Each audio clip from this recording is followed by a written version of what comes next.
اللهم ارحمنا بالقرآن واجعله لنا إماما ونورا وهدى ورحمة. اللهم ارحمنا بالقرآن واجعله لنا إماما ونورا وهدى ورحمة.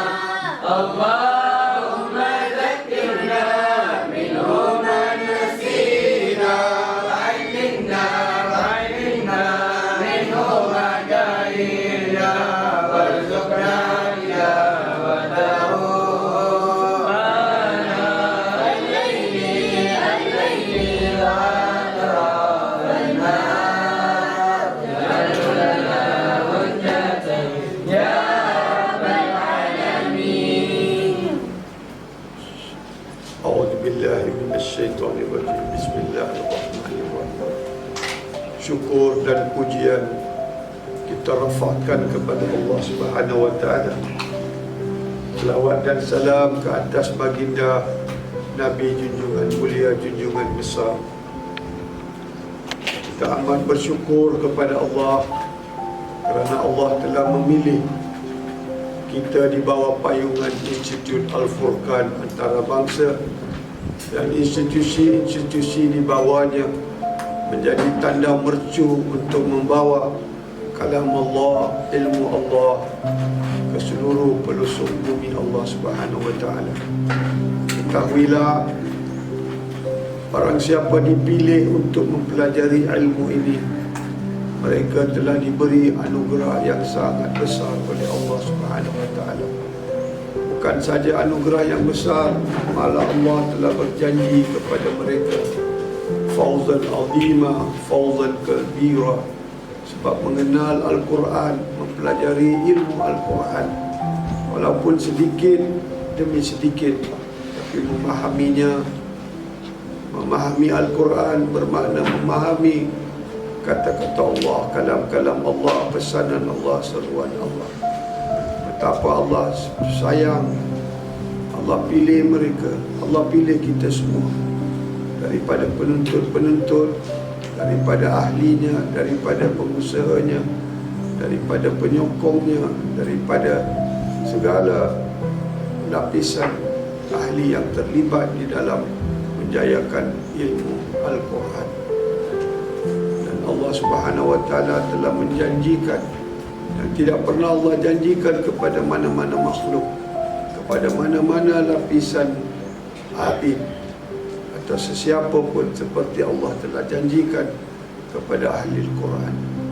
Jadi kita dalam proses untuk mempelajari satu perkataan, satu huruf, satu ayat, agar kita memahami. Kalau kepahaman kita kepada satu ayat menjadi jelas, dan oleh kerana kepahaman kita kepada satu ayat itu, Nabi bersabda, Allah akan mewarisi kita dengan ilmu-ilmu yang tidak pernah kita belajar, hasil daripada berkat kita memahami satu ayat. Jadi kali ini majlis ingin membuka, International Al-Furqan Institute ingin membuka satu ayat yang sangat penting untuk kita beriman, untuk kita mengenal dan beriman, sehingga segala sesuatu yang ada di dalam Al-Quran itu kita berpegang dengan kepercayaan yang penuh keyakinan. Allah Subhanahu wa taala menghantar Nabi untuk mengajar ilmu kita sampai ke tahap keyakinan. An-Nabi ya khadirin i'lamu ilmal yakin anna rabbal alamin afrallah salawatu alaihi. Wahai hadirin, Allah mengutus Nabi untuk mengajar kita ilmu yakin. Anna rabbal alamin, anna rabbal alamin, untuk mengajar ilmu yakin tentang Rabbul Alamin. Ilmu yakin tentang Rabbul Alamin bermula daripada ayat surah Al-A'raf 172. Anna Rabbal Alamin Afrullah salawatu alaihi. Jadi Nabi diutus hanya untuk mengajar ilmu sehingga sampai ke tahap keyakinan. Kalau satu ayat yang sangat utama, sejak roh kita dicipta, kita tidak mengenal, kita tidak beriman, kita tidak yakin, kita tidak menghayati, kita tidak beramal dengan ayat yang satu ini, bermakna hidup kita sia-sia di dunia ini. Sebab itulah permulaan kembarah kita daripada Allah ke dunia ini dan kembali kepada Allah. Kita semua bermula dengan alastu bi rabbikum qalu bala syahidna. Dan kita datang ke dunia ini, ke alam syahadah untuk bersyahadah. Jadi kalau permulaan syahadah itu kita tidak memahami, tidak mengenal, tidak betul-betul meyakini, tidak betul-betul menghayati, tidak betul-betul mengamal dan menghayati nikmatnya syahadah itu daripada awal, maka hidup kita di dunia ini sia-sia. Hidup kita di akhirat pun kerugian besar. Sebab kita telah menyaksi Rabbul Alamin dengan satu sumpah janji setia, alastu bi rabbikum qalu bala syahidana. Jadi kalau kita tidak mengenal penyaksian itu di dunia alam syahadah ini, hidup kita rugi, sia-sia, keluh kesah, gelisah, risau, tak tentu, tak ada arah tujuan, tidak ada satu ketenangan sampai kita mati.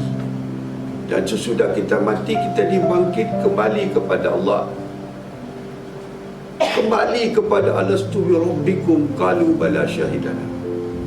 Di situ bukan lagi alastu bi rabbikum, siapa ilahku, siapa ilah kamu. Sana terus menjadi ilah pula. Dulu Rabb, sekarang ilah. Ini pengertian yang wajib kita faham. Jadi Institut Al-Furqan hari ini mengambil langkah untuk menerangkan dalam bahasa kita sendiri agar kita benar-benar memahami. Kalau kita semua yang dipilih, semua ni da'i, walaupun seorang itu tidak menyampaikan pencerahan dalam video, dalam forum, tetapi mereka membantu proses. Allah pilih mereka menjadi da'i, da'i bil hal, da'i bil qaul, da'i bil amal. Semua orang mulia, orang yang Allah sayang, Allah pilih, Allah kasihi. Allah tidak memberi, Allah tidak memilih orang-orang lain mendapat ilmu. Jadi kita menyampaikan, ada yang terima, ada yang tidak akan terima. Kita jangan risau tentang itu. Kita serah kepada Allah Subhanahu Wa Taala. Sedangkan perintah Allah, Quran sendiri tidak diterima oleh insan, dan Islam sendiri tak mau terima, Muslim sendiri tak mau terima, apatah lagi ilmu yang agung seperti ini. Jadi menyampaikannya untuk menyampaikan kepada orang-orang yang benar mencari, itu menjadi faraid di antara semua fardu dalam segala kewajipan.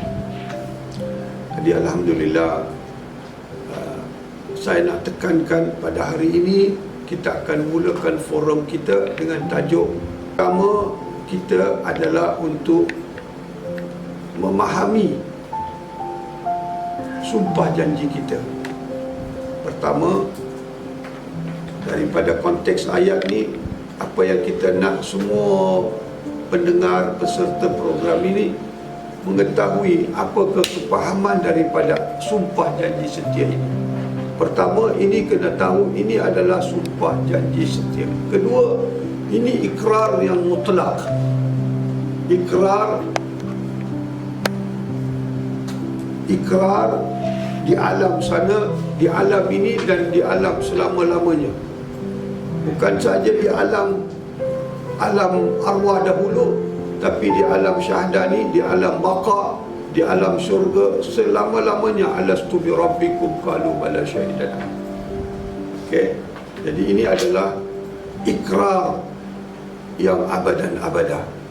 Jadi barang siapa tidak memahami, mengenal ilmu ini di dunia ini, di akhirat dia akan jadi orang yang buta, seperti Allah sebut di dalam surah Isra, wa man kana fi hadhihi a'ma wa fil akhirati a'ma wa adallus sabil. Ketiga yang Allah sebut buta matanya, bukan Allah mengertikan buta mata jasad ni, tapi mata hati akan jadi buta. Dan Allah terangkan ni dalam surah Al-Hajj, fa innaha la ta'mal absar walakin qulubul lati fis sudur. Yang buta tu bukan mata ni, mata hati tu yang buta dalam surah Al-Hajj 46. Okey, baik. Dan kita wajib memahami ayat ni. Satu ayat ni kita semua wajib, setiap umat Islam wajib memahaminya, kemudian wajib mengenal seluruh aspek peristiwa perjanjian dan persaksian ini. Kemudian sudah memahami, mengenal, menghayati makna dia. Sangat penting menghayati makna apa tu alastu bi rabbikum qalu bala syahidana.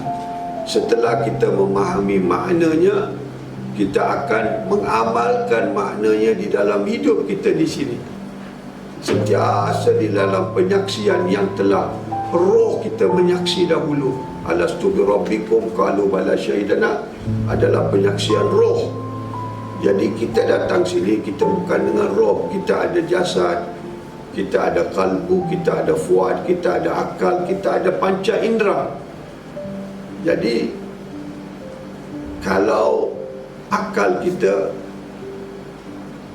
dengar betul-betul, kalau akal kita, fikiran kita, ingatan kita, kalbu kita, fuad kita, perasaan kita ingin terbuka kepada syahadah yang wujud dalam roh kita, alastu bi rabbikum qalu bala syahidina, untuk kita menghidupkannya di dunia ini, kita wajib belajar ilmu syahadah la ilaha illallah, rukun Islam yang pertama.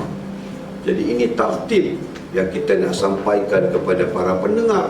Kalau tidak ikut tartib, kita tidak akan sampai kepada matlamat. Contohnya, kita naik tangga, kita kena naik satu persatu. Kalau kita ambil satu langkah, kemudian ambil 5 langkah ke atas, pasti kita jatuh, patah kaki, pecah kepala, habis. Jadi kena pergi satu demi satu, satu demi satu, satu demi satu, sehingga kita sampai ke destinasi. Begitu juga. Jadi kalau kita ingin akal kita, fikiran kita, ingatan kita, kalbu kita, fuad kita terbuka, perasaan kita terbuka kepada apa yang telah disaksikan oleh roh dahulu dengan perjanjian alastu bi rabbikum qalu bala syahidna. Kalau kita ingin, kalau kita menginginkan terbukanya kalbu, akal, fikiran, panca indera kepada syahadah Rabbul Alamin, kita wajib mempelajari ilmu kalimah ilah. Sebab ilmu kalimah ilah, ilmu kalimah Rabb tidak boleh dipisahkan. Jadi tolong terangkan kepada jemaah di luar sana, mereka sangat-sangat mendahagakan. Daripada komen mereka kita dapat tahu mereka ingin mempelajari ilmu ni, ingin sangat. Tapi oleh kerana kerja dunia, maslahat dunia, hidup mereka terpisah dari ilmu ni.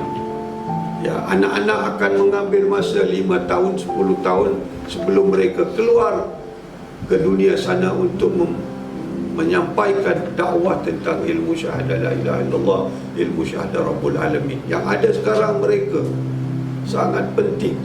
Mereka memahami dan mereka menikmati, mereka mengamal, dan akan hantar ramai anak-anak mereka, keluarga mereka, saudara mereka untuk mempelajari jika ilmu ini berkesan dengan impak di dalam diri mereka. Ini kena faham. Kemudian apabila mereka sudah menikmati dengan ilmu, mereka sudah menikmati syahada Rabbul Alamin di dunia ini, apa yang telah dinikmati oleh roh, maka mereka akan sentiasa merasa rohani mereka sentiasa berada di alam arwah, sentiasa dibangun, sentiasa dibangkit, sentiasa diangkat, sentiasa dibawa berkembara ke alam arwah dahulu. Apabila roh kita dengan rohani kita mempunyai hubungan dengan kalbu dan fuad. Apabila rohani membawa rohani kita, kita akan rasa tenang, bahagia, tenteram seperti mana kita merasai dahulu semasa kita menyaksi Rabbul Alamin. Dan apabila kita sentiasa menyaksi Rabbul Alamin di dunia ini, kita sentiasa berada di dalam syurga Naim, syurga yang penuh dengan nikmat dalam kalbu. Nikmat ini tidak boleh dilafazkan dengan kata-kata.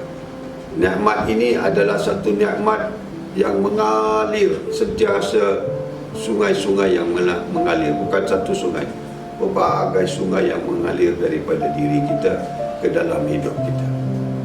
Okey. Akhir sekali kalau kita sudah dapat keadaan itu, kita mati, sebelum malaikat datang kita dah dapat jawab.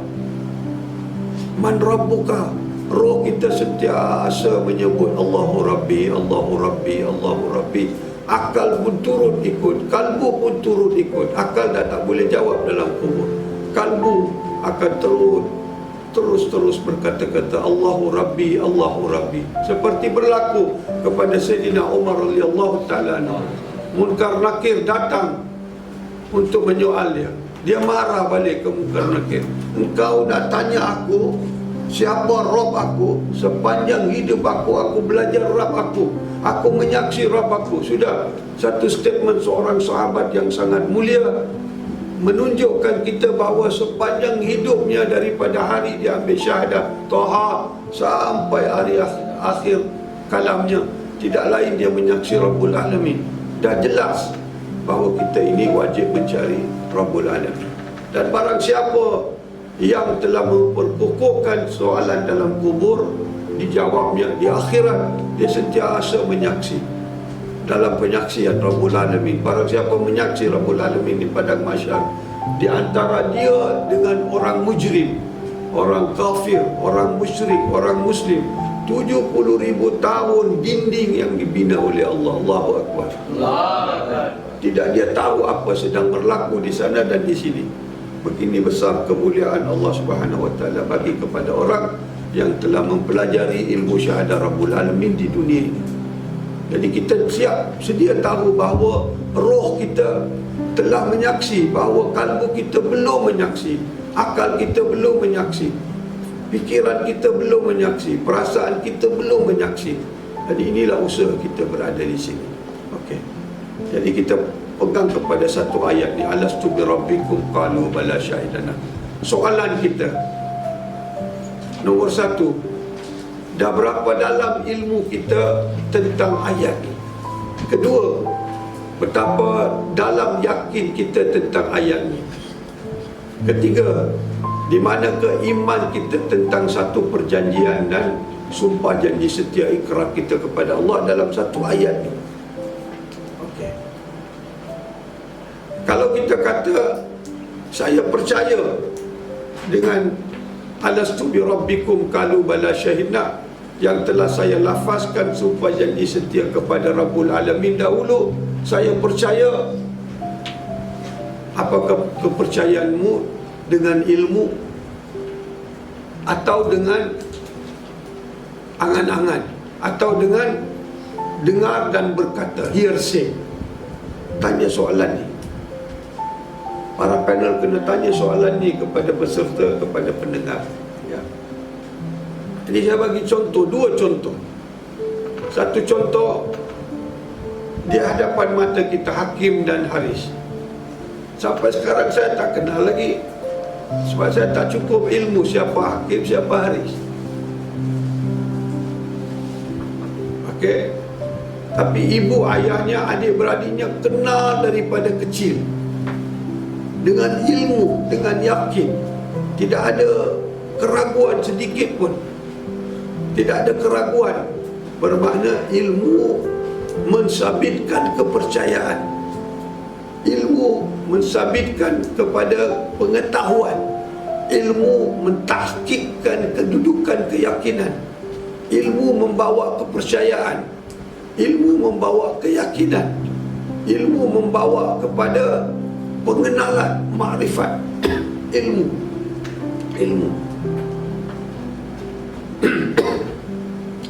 Saya bagi satu lagi contoh, Fakir dan Fayad. Dah berapa tahun saya tak kenal mereka ni, tapi ada suatu ketika, dapat satu masa, Fakir ikut saya pergi ke India untuk dalam kebara dakwah. Dari situ saya kenal dia ni Fakir. Fayad pula ikut Syekh pergi ke Bangladesh. Saya kenal daripada tutur kata mereka, kelakuan mereka, tabiat mereka. Bila dah bersama berilmu, mengenal, pengenalan membawa kita kepada kepercayaan. Kepercayaan membawa kita kepada tingkatan-tingkatan ilmu, mengenal lebih mendalam, dalam, sehingga kita yakin, tahqiq, ini Fakir, ini Fayad. Ada di antara kita masih belum tahu. Contohnya ibunya Fatimah, yang tak tahu, sampai sekarang tak tahu siapa satu. Dah berapa tahun dengan kita. Cuba tanya, mana satu pun tak tahu. Kita dah kenal. Dulu kita lah orang yang paling susah. Lagi-lagi Syekh bukan tak mau ambil tahu, tak peduli siapa ada, siapa tak ada, pasal dia di lain alam. Tetapi lepas dapatnya ilmu jadi jelas ya. Jadi saya mahu hari ini kita fokuskan betapa besar dalam iman kita tentang perjanjian kita kepada Allah. Alastu bi rabbikum qalu bala syahidna. Satu, kerana ini adalah permulaan iman. Kedua, ini adalah permulaan penyaksian. Ketiga, ini adalah penyaksian yang wajib digabungkan dengan rukun Islam pertama.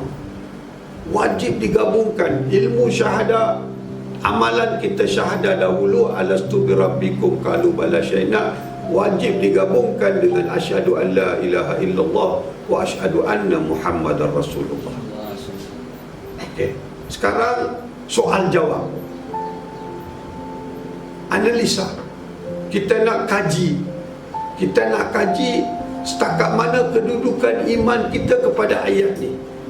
Alastu bi rabbikum qalu bala syahidna. Nombor satu, tanya dia, di alam mana engkau melafazkan perjanjian ni? Di alam mana? Jawapannya, diorang akan cakap alamul arwah. Minta maaf, alam arwah adalah alam di mana telah dikumpulkan semua arwah. Okey, jadi soalan nombor dua, di mana perjanjian, penyaksian itu berlaku? Soal saya takkan jawab sekarang. Soal mereka. Macam mana engkau boleh bersaksi, menyaksi, tempat engkau saksi pun engkau tak tahu. Oh, saya nampak aksiden di antara lorinya tentera dan lorinya basnya polis. Meletup semua pistol, bom meletup. 10 jam terbakar. Di mana? Tak tahu. Hilang, penyaksian tidak diterima. Jadi soalan nombor 2, tolong tanya, di mana penyaksian itu? Di mana penyaksianmu alastu bi rabbikum berlaku? Kalau dia tidak jawab, cakap mana betul kau punya penyaksian.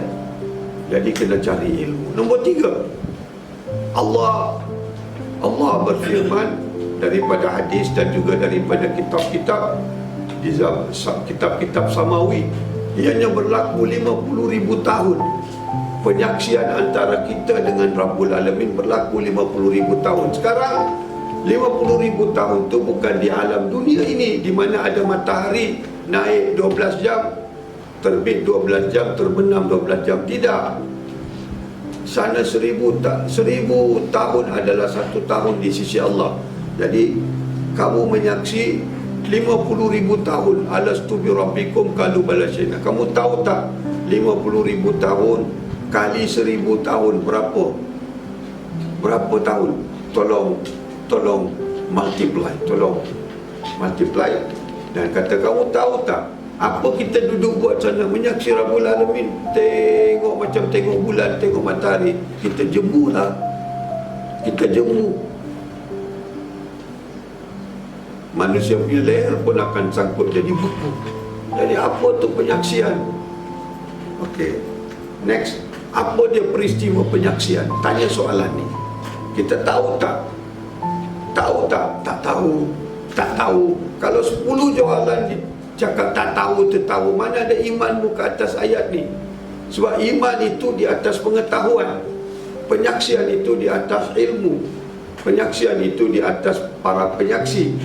Okey, di apa yang berlaku dalam peristiwa penyaksian selama 50 berapa ribu tahun, tolong kalkulat.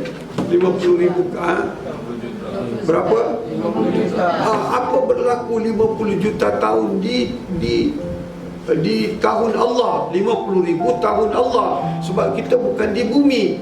Kalau kita nak pakai di bumi, boleh kata 50,000 tahun, tahun dunia. Ini tahun di sisi Allah, so, jadi 50 juta tahun. Apa kamu buat 50 juta tahun di sisi Allah? Menyaksi apa? Soalan kedua, apakah peringkat penyaksian yang telah kita lalui? Okey. Dan apakah peringkat tahap penyaksian tentang Rabbul Alamin? Sedikit saya beritahu. Allah telah menyaksi. Allah telah membuka penyaksian kepada kita. Bagaimana aku menjadi Rabb kepada pokok-pokok daun-daun. Satu. Bagaimana aku menjadi Rabb kepada benih-benih, benda yang tersembunyi. Sebab dalam tu ada syahadat. Kemudian Allah tunjuk bagaimana aku menjadi Rabb di dalam sperma dengan ovum yang kamu telah menjadi manusia. Aku nak kamu memahami dan menyaksiku kekuasaan aku, kudratku, rububiyatku. Kemudian Allah tunjuk kamu bagaimana aku menjadi Rabb. Aku menjadi Rabb di dalam kubur. Bagaimana aku Rabb di dalam gunung, bukit, seluruh makhluk Allah khabarkan kepada kita. Itu sebab mengambil 50 juta tahun. Dan perkara ini Allah sebut dalam surah Al-Kahfi. Surah Al-Kahfi ayat 51. Aku telah memilih hamba-hambaku yang telah mempelajari ilmu syahadat untuk aku mengajar apa yang telah aku ajar mereka 50 juta tahun. 50 juta tahun. Tahun Allah. Di sana 50,000 tahun, sini 50 juta tahun. Begitu panjangnya waktu masa Allah mengajar kita satu persatu. Okey, setelah Allah mengajar semua isi dunia dan langit yang Allah cipta, Allah pula ajar bagaimana aku Rabb kamu di dalam kipas ni. Bagaimana kamu nak menyaksi aku sebagai Rabb di dalam hawa dingin. Bagaimana kamu nak menyaksi aku sebagai Rabb dalam handphone. Bagaimana kamu nak menyaksi aku sebagai Rabb dalam duit, dalam kertas, dalam shilling, dalam emas. Segala-galanya Allah ajar kita dalam kepada roh kita. So roh kita telah memiliki ilmu ma'rifat, alastu bi rabbikum qalu bala syahidana. Telah memilikinya secara penuh. Dan Allah tidak akan ajar kalbu kita. Allah tidak akan ajar, artinya Allah tidak akan izinkan roh kita mengajar kepada kalbu, roh kita mendedahkan informasi ini kepada fuad, kalbu dan akal kalau kita tidak belajar ilmu rukun Islam pertama. Itu syarat. Okey. Jadi next soalan, apa yang telah berlaku sepanjang 50 juta tahun di seluruh 7 petala langit dan bumi yang Allah cipta? Okey. Saya mahu kalian sebagai dai fokus kepada contoh lebih masa daripada ayat. Ayat ambil satu ayat, 2-3 potong perkataan, tapi fokus kepada contoh. Contohnya adalah seorang datang ke sini, dia kata ini tisu box ni dibuat daripada intan. Intan, penuh intan. Intan yang harganya 1000 kali ganda daripada emas. dan dalam lapisannya semua emas. Seorang tu kata dengan kita, tak ada seorang pun akan percaya. Tak ada seorang pun akan percaya. Dia mula bercakap, benar, isi dia ni semua intan, dalam dia semua emas. Tak ada siapa pun boleh percaya. Tanya dulu, kamu percaya ke? Tak percaya, sebab ini dari luaran nampak kotak tisu, kertas. Dan bila saya balik-balik sebut, ini intan, dalamnya intan, lapisannya semua emas yang kualiti tinggi. Semua yang ada di dalam kelas ni, bukan saya lah kalau Syekh yang kata kamu percaya, orang lain yang kata ni begini. Kita tak boleh percaya sebab emas dengan intan belian tidak akan ada bungkusan dengan kertas, tak akan ada. Tapi bila orang tu berpegang, dia sangat berat tangannya, kita dah mula suspek. Ini ada benda kebenaran ni, ada satu kebenaran ni. Bangkit seorang, dia kata boleh saya datang tengok dulu. Dia datang sini, dia tengok, dia minat, dia nak ambil tahu. Yang lain semua tak nak peduli dulu. Minat, kita bukakan kertas, nampak tak intan? Ya betul. Apa tengok dalam ni, kau nampak tak emas? Sekarang kau pegang, kau tengok. Iyalah, kalau kertas baru 300, 400, 500 gram. Yang ini orat ni. Tapi masih dia ragu. Mungkin ini palsu. Dia kata ini batu. Dia kata ini intan, ini batu biasa. Atau tu bukan emas celup. Jadi dia pula berminat. Aku suka ni, aku nak ni. Boleh, kau boleh ambil. Berapa kilo emas dalam berapa intan, tengok-tengok harga dia 5 juta. Tapi dia tahu ini tak boleh 5 juta, ini mesti 15 juta. Kenapa dia jual saya murah? Sebab dia perlukan duit. So kita takkan beli selagi kita dapat ilmu dan keyakinan. Kita panggil orang yang ada ilmu tentang emas dan intan. Dia datang cek, dia tengok, dia cek. Kata betul ini intan. Dia panggil lagi seorang, ini betul emas. Dah yakin, baru dia keluar duit, baru dia beli. Ini satu kotak tisu yang dicakap pasal emas. Ini pasal roh yang mempunyai satu ilmu yang sangat agung, ilmu menyaksi Rabbul Alamin. Alastu bi rabbikum qalu bala syahidana. Yang tidak boleh dijual beli dengan nilai. Sebab itulah kunci syurga. Syurga di dunia, syurga di akhirat. Jadi beriman dengan satu ayat begitu mudah. Allah, tidak akan kita dapat iman dan keyakinan kalau tidak mempelajari ilmu secara tertib. Oh, kalau begitu, orang soal akan tanya, kalau begitu syahadah saya tak ada. Tak ada. Setakat mana you belajar ilmu, setakat itu Allah terima dari kita. Setakat mana you belajar, setakat itu Allah terima. Kalau you nak belajar sampai yakin, belajar terus sampai keyakinan. Jangan takut, kita sedang belajar. Bukan seperti Muslim yang lain, belajar pun tak nak ambil tahu pun tak nak peduli pun tak nak ambil perhatian pun tak nak, tolak lagi, fitnah lagi. Jadi kalian jangan takut, belajar ilmu ni dari sekarang sampai mati. Itu je Allah nak tahu. Kita berniat nak belajar ilmu ni sampai mati. Yang kita nak fokus ini bagi contoh. Satu contoh Hakim dan Haris, contoh Fakih dan Fayad yang ada bersama kita, orang boleh ingat. Jadi contoh tu orang bila nampak, orang ini akan ingat. Contoh tu akan menjadi ilmu yang membawa mereka kepada syahadah. Allah akan peringatkan. Ya, bawa contoh-contoh yang boleh membuka minda mereka, akal mereka. Ya Allah, benar. Alastu bi rabbikum, ayat ni kami baca, kami dengar, kami hafal, kami berkata, tapi kami belum beriman. Sebab iman itu ditahkikkan dengan ilmu, ilmu itu ditahkikkan dengan ilmu yakin. Ilmu yakin terbuka kerana ainul yakin. Ainul yakin dah nampak betul emas, intan, ainul yakin. Hakul yakin, saya dah memilikinya. Saya dah memiliki emas dan intan ni yang tadi tisu box, saya dah memiliki. Sepenuhnya saya telah memiliki. Jadi begitu juga ilmu tentang alastu bi rabbikum. Saya dah memiliki ilmu, jadi Allah pun saya dah lihat ainul yakin.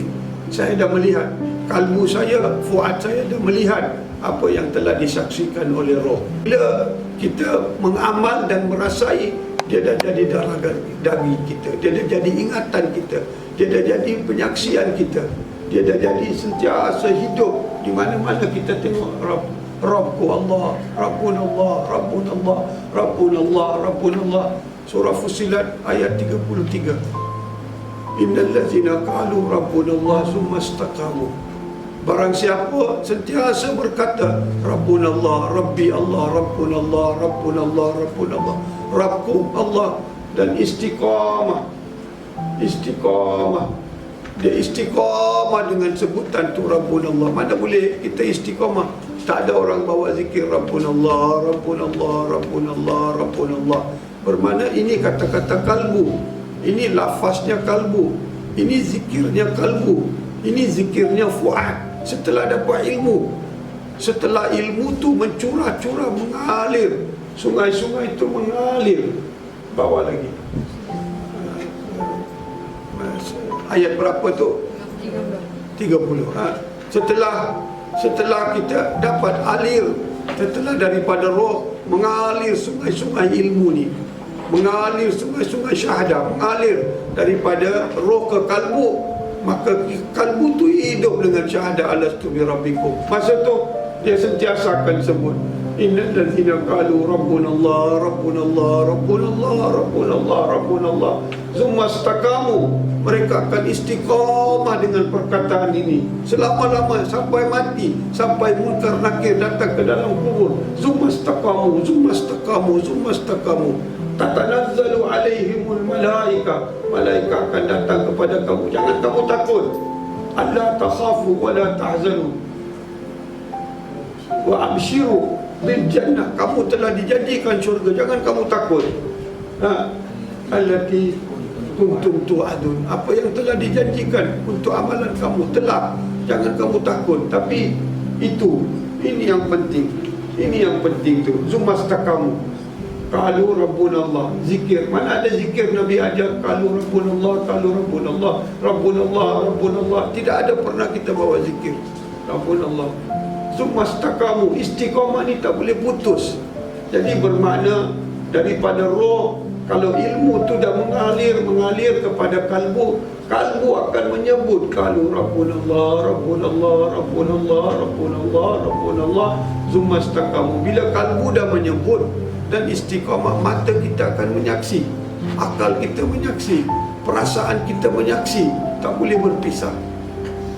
Dan Allah akan mengekalkan ini apabila kita kekalkan nafi isbat. Nafi isbat dikekal, maka dia kekal. Zumastaqamu, zumastaqamu. Ya. Jadi cukup dengan ni kita memahami bahawa betapa pentingnya iman kita kepada ayat itu. Jadi soal kepada peserta, kamu tahu tak tentang peristiwa penyaksian tu, di mana berlaku, tempatnya di mana, apa berlaku, peristiwa itu bagaimana, apa keadaan manusia waktu dia menyaksi keindahan, dan apa Allah janji kepada mereka semasa, apa Allah beri kepada mereka semasa roh ni berjanji. Masa roh tu berjanji, apa yang Allah berikan kepada mereka kita kena tahu. Sebab perkara yang sama Allah akan beri kepada kita di dunia ni.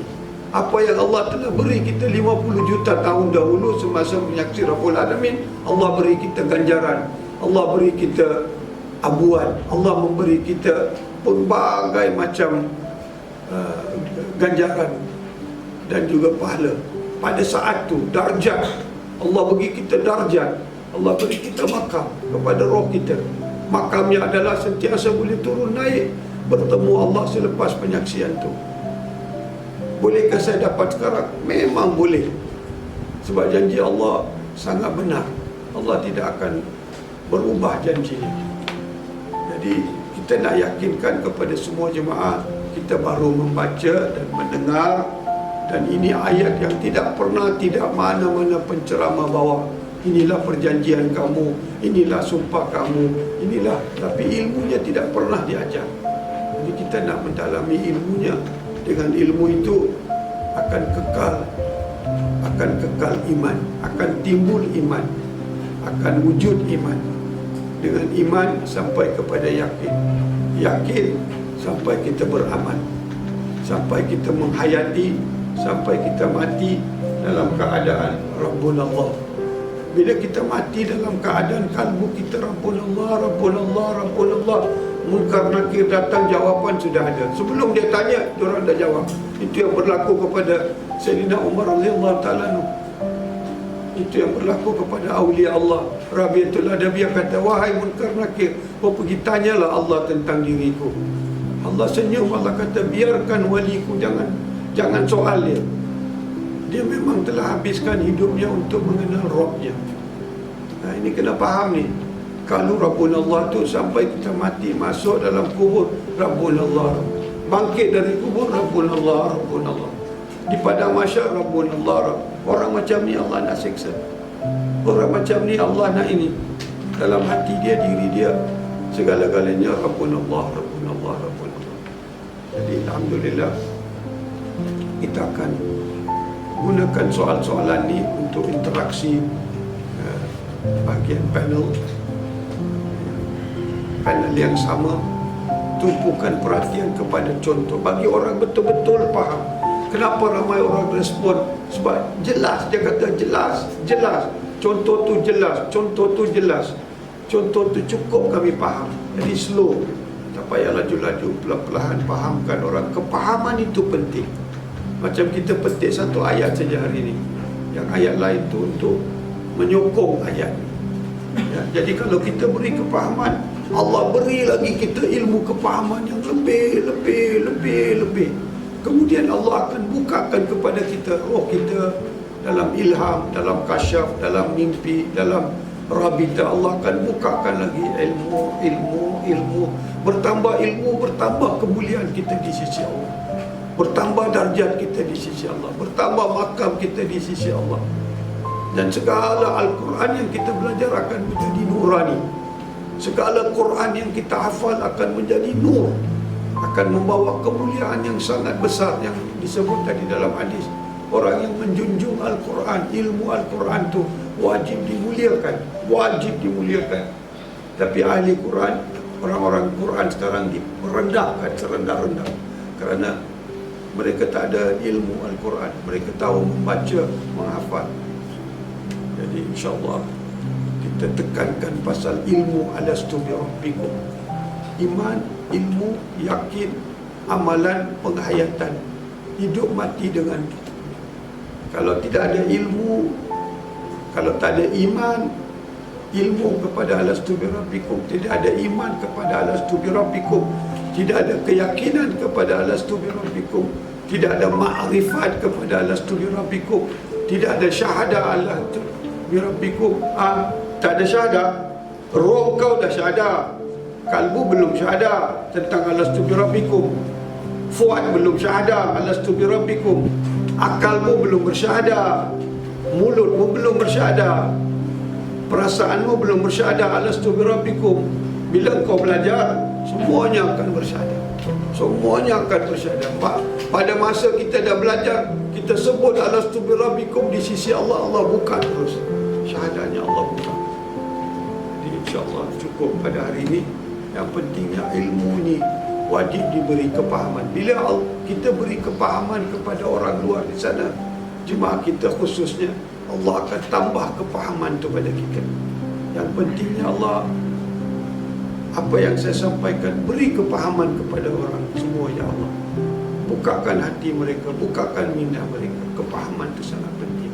Jadi hari ini saya telah kumpulkan sedikit sebanyak soalan. Ada 1001 soalan di alam sana, apa yang kita telah menyaksikan dari Rabbul Alamin. Contohnya ambil satu. Seorang tu dia pakar dalam pertanian. Allah tunjukkan ke kita tentang sifat Rabbnya daripada benih. Allah Rabbul Alamin yang membesarkan benih ni yang menjadikan benih ini menjadi 1000 buah, 1 juta buah anggur, 1 juta buah rambutan dari satu benih. Air yang sama, tanah yang warnanya sama, air warnanya sama, matahari warnanya sama, tapi buahnya berlainan. Ajaib, ini mukjizat. Bila melihat, menyaksi sifat Rabbul Alamin di mana-mana, itulah mukjizat sebesar-besar mukjizat.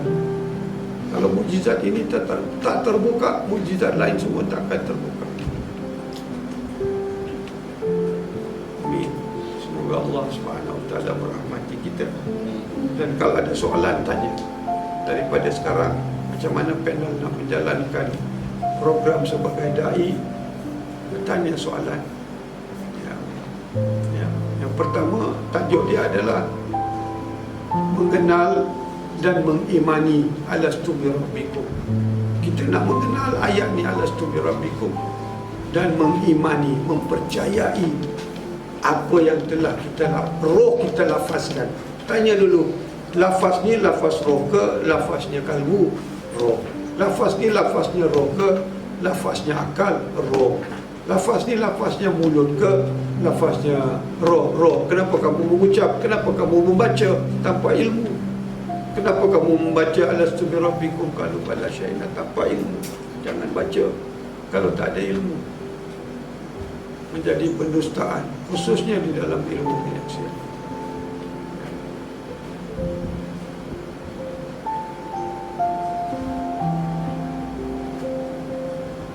So today we are focused on the details of witnessing, very deep, quite deep, to ask questions. That do you believe in the ayat of alastu bi rabbikum? Do you believe? No, you don't believe. You hear, you say. To believe, you need absolute knowledge of certainty, ilmu yakin.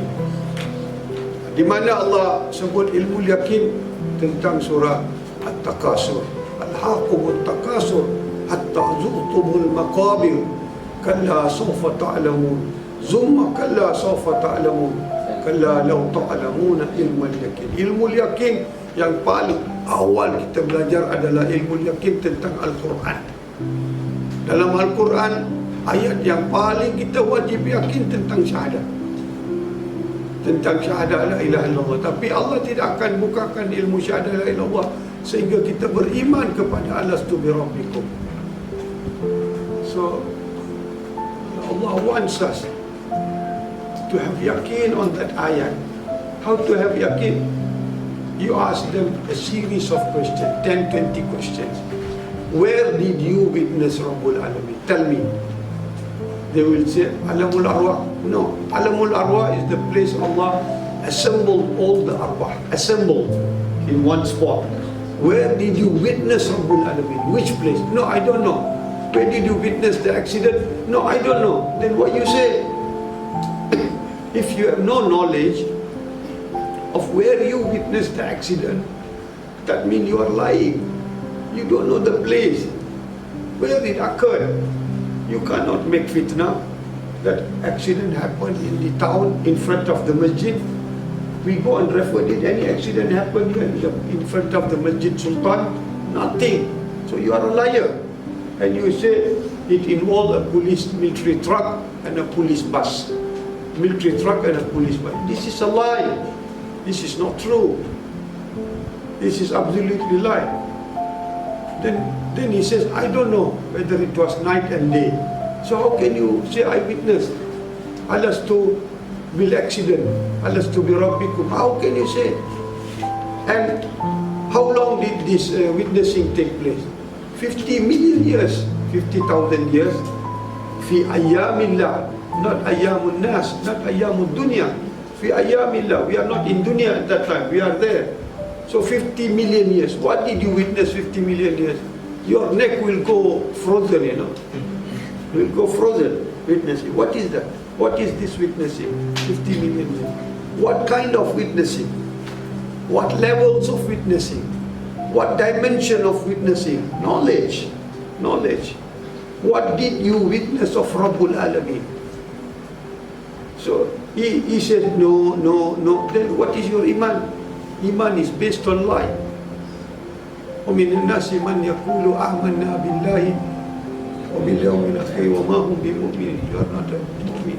You're going into kufur. It's very clear. So if you ask this question, they cannot answer, then they know there is a need to learn the knowledge. They must learn this knowledge. Ada apa soalan? Ada soalan? Ada soalan? Tak faham? Faham? Faham? Soalan-soalan tu kita kena tanya untuk meyakinkan iman mereka kepada ayat Al-Asmaul Rabbik. Kalau tak ada ilmu, tak ada keyakinan. Kalau tidak ada ilmu, tidak ada iman. Kalau tidak ada iman, tidak ada keyakinan. Iman itu diperkukuhkan dengan ilmu. Iman itu diperkukuhkan dengan yakin. Yakin itu diperkukuhkan dengan amalan. Amalan itu diperkukuhkan dengan pengalaman. Hakikat, pengalaman, mengalami dia sentiasa dalam hidup. Itu baru hakul yakin. Baru emas, intan, belian itu menjadi sebahagian dari kita. Dia dah jadi sebahagian dari kita. Sebelum itu dia di luar. Kita melihat, meyakini, melihat. Itu je ilmu yakin, ainul yakin. Tapi bila emas tu, intan tu kita dah beli, dia menjadi sebahagian dalam hidup kita. Dia menjadi harta kita. Dia menjadi kepunyaan kita. Dia menjadi hak kita. Hakul yakin kita. Jadi kita kena sampai ilmu tu ke tahap tu. Ilmu alastu bi rabbikum patut diimani. Setelah diimani, diyakini. Setelah diyakini, diamal. Setelah diamal, dihayati. Bila dah sampai ke hayat, baru dia jadi hakul yakin. Kena faham ni. Ya. Jadi 4-5 orang dari Institut Al-Quran kena bagi testimoni. Selepas belajar ilmu ni baru saya tahu iman itu sebenarnya dari ilmu. Iman itu dari ilmu. Iman yang diperkukuhkan dengan ilmu sampai yakin. Yakin yang dikukuhkan dengan amalan. Jadi seperti darah daging kita. Ingatan kita tu darah daging lah tu. Mengingat, merasa itu darah daging. Kalau darah daging tak ada dalam badan ni, tak ada ingatan, mati jadi bangkai.